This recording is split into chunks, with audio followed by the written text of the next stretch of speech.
ನಮಸ್ತೆ ವೀಕ್ಷಕರೇ, ನಾನು ಈ ದಿನ ಹಾಲಿನ ಪುಡ್ಡಿಂಗ್ ಯಾವ ರೀತಿ ಮಾಡೋದು ಅಂತ ತೋರಿಸ್ಕೊಡ್ತಾ ಇದ್ದೀನಿ. ಕೇವಲ ಅರ್ಧ ಲೀಟರ್ ಹಾಲನ್ನು ಉಪಯೋಗಿಸ್ಕೊಂಡು ಸುಲಭವಾಗಿ ಹಾಲಿನ ಪುಡ್ಡಿಂಗ್ ಯಾವ ರೀತಿ ಮಾಡೋದು ಅಂತ ತೋರಿಸ್ಕೊಡ್ತಾ ಇದ್ದೀನಿ. ತುಂಬ ಸುಲಭವಾಗಿ ಮಾಡಬಹುದು. ಕಡಿಮೆ ಸಾಮಗ್ರಿಗಳನ್ನ ಉಪಯೋಗಿಸ್ಕೊಂಡು ಕಡಿಮೆ ಸಮಯದಲ್ಲಿ ಈ ರೀತಿ ಹಾಲಿನ ಪುಡ್ಡಿಂಗ್ ಮಾಡಬಹುದು. ಮಕ್ಕಳಿಗೆ ಖಂಡಿತ ಇಷ್ಟ ಆಗುತ್ತೆ. ಹಾಗೆ ನಿಮಗೆ ಈ ವಿಡಿಯೋ ಇಷ್ಟ ಆದರೆ ಪ್ಲೀಸ್ ವಿಡಿಯೋನ ಲೈಕ್ ಮಾಡಿ, ನನ್ನ ಚಾನಲ್ಗೆ ಸಬ್ಸ್ಕ್ರೈಬ್ ಮಾಡಿ. ಈಗ ಹಾಲಿನ ಪುಡ್ಡಿಂಗ್ ಮಾಡೋದು ಹೇಗೆ ಅಂತ ನೋಡ್ಕೊಳ್ಳೋಣ ಬನ್ನಿ. ಮೊದಲು ಒಂದು ಪಾತ್ರೆಗೆ ಅರ್ಧ ಲೀಟರಷ್ಟು ಹಾಲು ಹಾಕ್ಕೊಳ್ತಾ ಇದ್ದೀನಿ. ಹಾಲನ್ನು ಲೋ ಫ್ಲೇಮಲ್ಲಿ ಕಾಯ್ಲಿಕ್ಕಿಟ್ಟಿದ್ದೀನಿ. ಒಂದು 10 ನಿಮಿಷ ಹಾಲನ್ನು ಕುದಿಸ್ಕೋಬೇಕಾಗತ್ತೆ. ಇದೇ ಸಮಯದಲ್ಲಿ ರುಚಿಗೆ ತಕ್ಕಷ್ಟು ಸಕ್ಕರೆ ಹಾಕ್ಕೊಳ್ತಾ ಇದ್ದೀನಿ. ನಾನಿಲ್ಲಿ 6 ಟೇಬಲ್ ಸ್ಪೂನಷ್ಟು ಸಕ್ಕರೆ ಹಾಕ್ಕೊಂಡಿದ್ದೀನಿ. ಸಿಹಿ ಪ್ರಮಾಣ ಜಾಸ್ತಿ ಬೇಕು ಅಂತಂದರೆ ಸಕ್ಕರೆ ಪ್ರಮಾಣ ಕೂಡ ಜಾಸ್ತಿ ಮಾಡ್ಕೊಳ್ಳಿ. ಈಗ ಹಾಲನ್ನು 10 ನಿಮಿಷ ಲೋ ಫ್ಲೇಮಲ್ಲಿ ಕುದೀಲಿಕ್ಕಿಟ್ಟಿದ್ದೀನಿ. ಇದೇ ಸಮಯದಲ್ಲಿ ದ್ರಾಕ್ಷಿಗಳನ್ನ ಸಣ್ಣದಾಗಿ ಪೀಸ್ ಮಾಡಿ ಇಟ್ಕೊಂಡಿದ್ದೀನಿ. ಒಂದು ದ್ರಾಕ್ಷಿಯಲ್ಲಿ 3 ಪೀಸ್ ಮಾಡಿ ಇಟ್ಕೊಂಡಿದ್ದೀನಿ. ಹಾಗೆ ಒಂದು 6 ಪಿಸ್ತನೂ ಅಷ್ಟೇ ಸಣ್ಣದಾಗಿ ಪೀಸ್ ಮಾಡಿ ಇಟ್ಕೊಂಡಿದ್ದೀನಿ. ನಂತರ ಮತ್ತೊಂದು ಬಟ್ಲಿಗೆ 8 ಗ್ರಾಮ್ ಅಷ್ಟು ಚೈನಾ ಗ್ರಾಸ್ ಹಾಕ್ಕೊಳ್ತಾ ಇದ್ದೀನಿ. ಈ ಚೈನಾ ಗ್ರಾಸ್ನ ಅಗರ್ ಅಗರ್ ಅಂತ ಕೂಡ ಹೇಳ್ತಾರೆ. ಸೂಪರ್ ಮಾರ್ಕೆಟಲ್ಲಿ ಸಿಗುತ್ತೆ ಅಥವಾ ಅಮೆಝಾನ್ ಆನ್ಲೈನ್ ಮೂಲಕ ಕೂಡ ನೀವು ಖರೀದಿಸಬಹುದು. ಈಗ ಇದನ್ನು ಕಟ್ ಮಾಡಿ ಒಂದು ಬಟ್ಲಿಗೆ ಹಾಕ್ಕೊಳ್ತಾ ಇದ್ದೀನಿ. ಚೈನಾ ಗ್ರಾಸ್ ಪೌಡರ್ ಇದ್ದರೆ ಅದನ್ನೇ ಕೂಡ ಉಪಯೋಗಿಸಬಹುದು.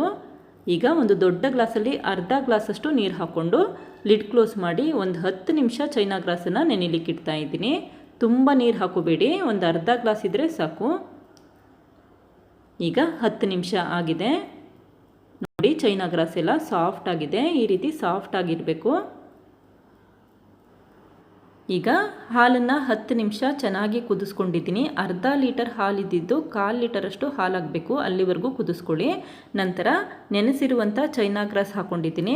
ಈಗ ಕಂಟಿನ್ಯೂಸ್ ಆಗಿ ಒಂದು 5 ನಿಮಿಷ ಮಿಕ್ಸ್ ಮಾಡ್ಕೊಳ್ತಾನೆ ಇರಿ. ಚೈನಾ ಗ್ರಾಸ್ ಎಲ್ಲ ಹಾಲಲ್ಲಿ ಚೆನ್ನಾಗಿ ಕರಗಬೇಕು, ಅಲ್ಲಿವರೆಗೂ ಮಿಕ್ಸ್ ಮಾಡ್ಕೋಬೇಕಾಗತ್ತೆ. ಉರಿನ ಲೋ ಫ್ಲೇಮಲ್ಲಿ ಇಟ್ಕೊಂಡೆ ಕಂಟಿನ್ಯೂಸ್ ಆಗಿ ಮಿಕ್ಸ್ ಮಾಡ್ಕೊಳ್ತಾ ಇರಿ. ಈಗ ನೋಡಿ, ಚೈನಾ ಗ್ರಾಸ್ ಎಲ್ಲ ಕರಗಲಿಕ್ಕೆ ಶುರುವಾಗಿದೆ. ಚೈನಾ ಗ್ರಾಸ್ ಚೆನ್ನಾಗಿ ಕರಗಾದ ಮೇಲೆ ಒಂದು ಅರ್ಧ ಟೇಬಲ್ ಸ್ಪೂನಷ್ಟು ವೆನಿಲಾ ಎಸೆನ್ಸ್ ಹಾಕೋಬೇಕಾಗತ್ತೆ. ವೆನಿಲಾ ಎಸೆನ್ಸ್ ಇಲ್ಲ ಅಂತಂದರೆ ಏಲಕ್ಕಿ ಪುಡಿ ಕೂಡ ಹಾಕೋಬಹುದು. ಈ ರೀತಿ ಮಿಕ್ಸ್ ಮಾಡಿದ ತಕ್ಷಣವೇ ಸ್ಟವ್ ಆಫ್ ಮಾಡ್ಕೊಳ್ಳಿ. ನಾನು ಮೊದಲೇ ಹೇಳಿದಾಗೆ ವೆನಿಲಾ ಎಸೆನ್ಸ್ ಇಲ್ಲ ಅಂತಂದರೆ ಏಲಕ್ಕಿ ಪುಡಿ ಕೂಡ ಹಾಕೋಬಹುದು. ವೆನಿಲಾ ಎಸೆನ್ಸ್ ಹಾಕಿದ ತಕ್ಷಣವೇ ಸ್ಟವ್ ಆಫ್ ಮಾಡ್ಕೊಂಡಿರಿ. ಈಗ ಒಂದು ತಟ್ಟೆಗೆ ಮಾಡಿಟ್ಟಿರುವಂಥ ಹಾಲಿನ ಮಿಶ್ರಣನ ಬಿಸಿ ಇರಬೇಕಾದ್ರೇ ಹಾಕ್ಕೊಳ್ತಾ ಇದ್ದೀನಿ. ಈಗ ಒಂದು 5 ನಿಮಿಷ ಹಾಗೆ ಇಟ್ಬಿಡಿ. ಈಗ ಈ ಹಾಲಿನ ಮಿಶ್ರಣನ 5 ನಿಮಿಷ ಹಾಗೆ ಇಡ್ತಾ ಇದ್ದೀನಿ. 5 ನಿಮಿಷ ಆದ ನಂತರ ಡ್ರೈ ಫ್ರೂಟ್ಸಿಂದ ಡೆಕೋರೇಟ್ ಮಾಡ್ಕೊಳ್ಳಿ. ನಾನಿಲ್ಲಿ ತಟ್ಟೆಗೆ ತುಪ್ಪ ಅಥವಾ ಎಣ್ಣೆ ಹಚ್ಚಿಲ್ಲ, ಹಾಗೆ ಡೈರೆಕ್ಟಾಗಿ ಬಿಸಿ ಇರುವಂಥ ಹಾಲನ್ನು ಹಾಕ್ಕೊಂಡಿದ್ದೀನಿ. ಸಣ್ಣದಾಗಿ ಹೆಚ್ಚಿರುವಂಥ ಪಿಸ್ತಾನ ಹಾಕಿ ಡೆಕೋರೇಟ್ ಮಾಡ್ಕೊಳ್ತಾ ಇದ್ದೀನಿ. ನೀವಿಲ್ಲಿ ಬಾದಾಮಿ ಅಥವಾ ಗೋಡಂಬಿ ಕೂಡ ಉಪಯೋಗಿಸಬಹುದು. ಈಗ ಸಣ್ಣದಾಗಿ ಹೆಚ್ಚಿರುವಂಥ ದ್ರಾಕ್ಷಿ ಕೂಡ ಹಾಕ್ಕೊಳ್ತಾ ಇದ್ದೀನಿ.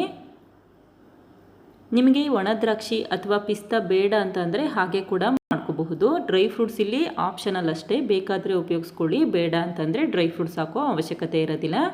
ಈಗ ಒಂದು ಅರ್ಧ ಗಂಟೆ ತಣ್ಣಗಾಗಲಿಕ್ಕೆ ಹಾಗೆ ಇಡ್ತಾ ಇದ್ದೀನಿ. ನೀವು ಫ್ರಿಜ್ಜಲ್ಲಿ ಕೂಡ ಇಟ್ಟು ತಣ್ಣಗೆ ಮಾಡಬಹುದು ಅಥವಾ ಹೊರಗಡೆ ಇಟ್ಟರು ಕೂಡ ಚೆನ್ನಾಗಿ ಸೆಟ್ ಆಗುತ್ತೆ, ತಣ್ಣಗಾಗುತ್ತೆ.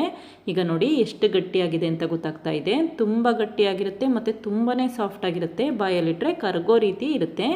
ಈಗ ಕಟ್ ಮಾಡಿಟ್ಕೊಳ್ತಾ ಇದ್ದೀನಿ. ತಣ್ಣಗಾದ ನಂತರ ಅಷ್ಟೇ ಕಟ್ ಮಾಡಿಟ್ಕೊಳ್ಳಿ.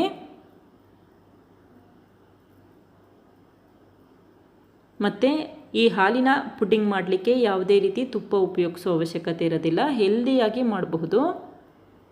ನೋಡಿ ಎಷ್ಟು ಸುಲಭವಾಗಿ ಪೀಸಸ್ಗಳು ಬರ್ತಾ ಇದೆ ಅಂತ ಗೊತ್ತಾಗ್ತಾ ಇದೆ.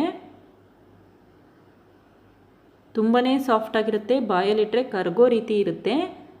ಈ ಹಾಲಿನ ಪುಡ್ಡಿಂಗ್ನ ಫ್ರಿಜ್ಜಲ್ಲಿಟ್ಟು ನಂತರ ಸರ್ವ್ ಮಾಡಿ, ಆವಾಗ ತುಂಬಾ ರುಚಿಯಾಗಿರುತ್ತೆ.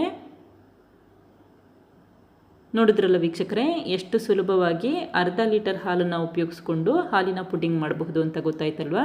ತುಂಬಾ ರುಚಿಯಾಗಿರುತ್ತೆ. ನೀವು ಕೂಡ ಒಮ್ಮೆ ಪ್ರಯತ್ನಿಸಿ, ಖಂಡಿತ ಇಷ್ಟಪಡ್ತೀರಾ. Thank you. ಲೈಕ್ ಮಾಡಿ ಮತ್ತು ಸಬ್ಸ್ಕ್ರೈಬ್ ಮಾಡಿ.